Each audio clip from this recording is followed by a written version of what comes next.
Good morning mga abay! Ako nga pala si Chef Sherwin. Sa araw nito, tuturo ko po sa inyo kung paano ang gumawa ng pinakasimpleng dough ng pizza. Una, kailangan natin ng flour, instant dry yeast, salt, sugar. Meron tayong olive oil, pero pwede rin ang vegetable oil, at higit sa lahat, tubig. Pero yung tubig natin gagamitin, maligamgam siya. Una, magme-measure tayo ng flour. Huwag niyo siyang itatap para na sa ganun, hindi siya masiksik. Pwede natin ilagay siya dito, direkta na natin siyang ilalagay.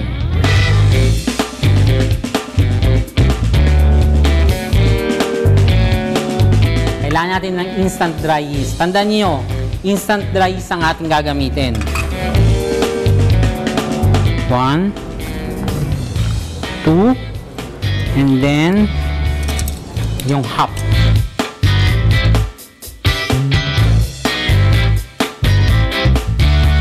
Salt. Ang salt na kailangan natin ay konti lang. Half teaspoon lang. At sugar, syempre, importante yon. 1 tablespoon gagamitin natin. Tapos, saluin lang natin siya. I-mix natin yung lahat ng mga dry ingredients bago natin ilagay yung olive oil. Pwede natin ilagay sa gitna. Tandaan nyo nakita nyo lahat min-measure natin. Napakahalaga ng pagsusukat, lalo na kapag ka-baking. So, kailangan natin ng 1 tablespoon ng olive oil.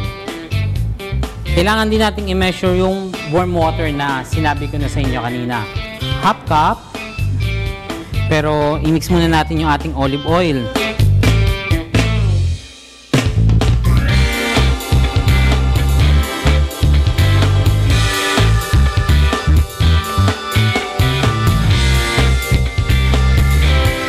Using your meal. Ito lang, palagi.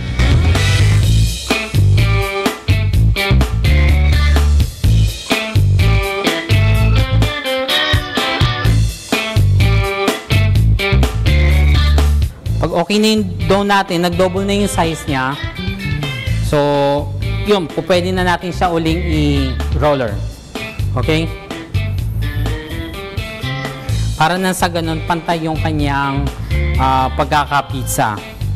So, kung wala naman kayong roller sa bahay, pwede namang mano-mano rin, pwede rin kamay.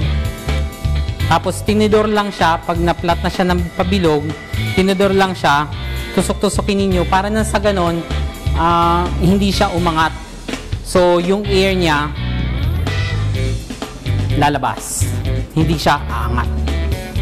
Basta naging smooth na siya, pahintay na, i-rest natin siya for 20 minutes. Importante yon para na sa ganon, yung gluten content ng ating flour, lumabas talaga siya.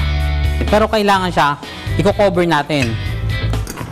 Yung iba, nilalagyan pa ng oil, o pwede rin, para na sa ganon, makompress niya yung air. Kailangan kasi magkaroon siya ng air sa loob eh.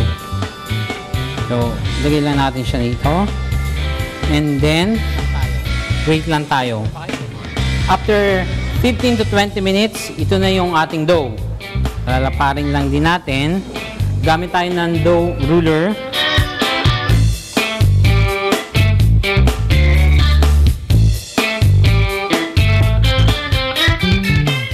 Yan, pasok na natin siya. Hintay lang tayo ng 5 minutes. So, after 5 minutes, pwede na siya. Ito na. After 5 minutes ng pre-bake na natin tinatawag, ito na yung ating dough. Pizza crust.